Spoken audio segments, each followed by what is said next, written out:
folks, welcome to week number 3 of Interpersonal Communications Online.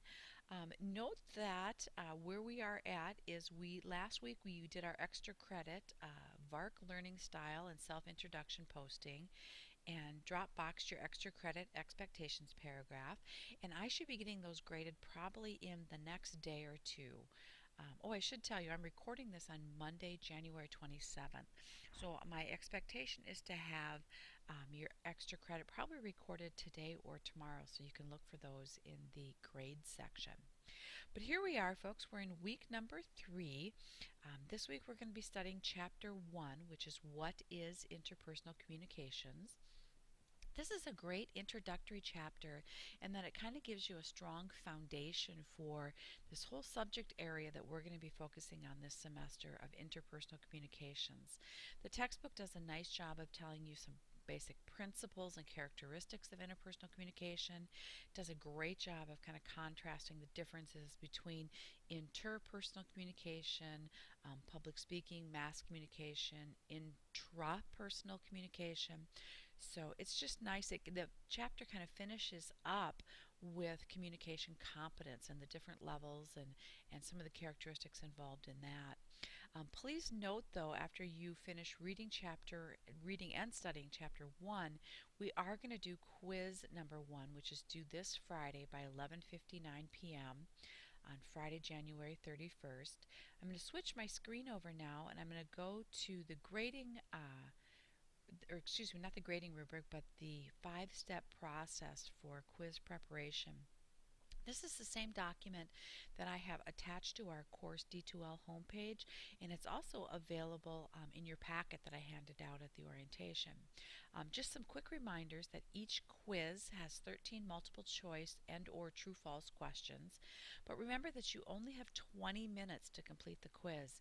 If you do go over the 20-minute window, you do receive a 0, so please pay close attention to the little quiz clock timer that you will see while you're quizzing. And again, folks, I don't do this to be mean or harsh with you.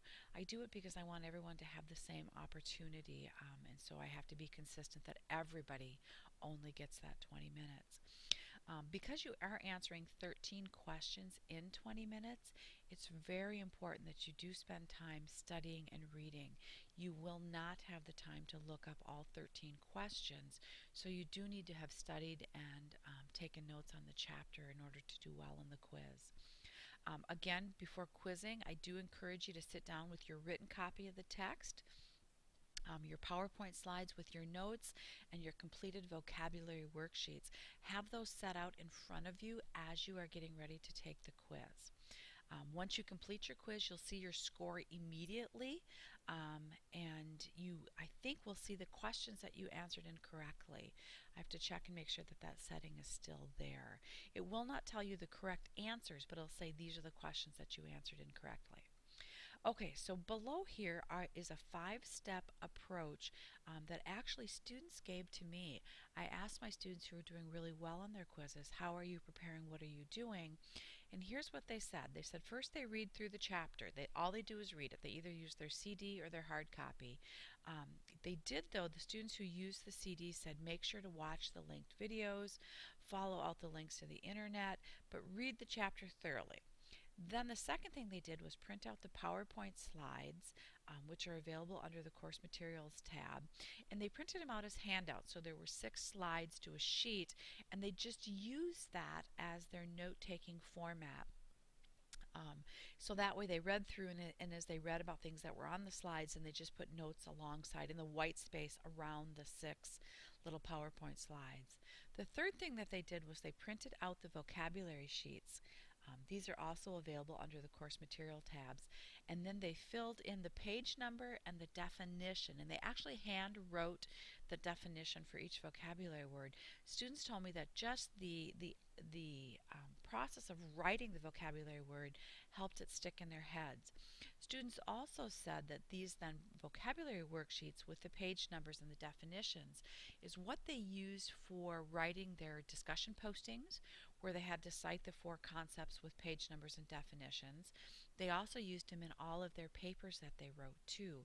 So this is a really important step because not only will it help you prepare and do well in your quizzes, it will help you for your discussion postings and your papers too. And then the fourth step, of course, is then to complete any online discussion postings.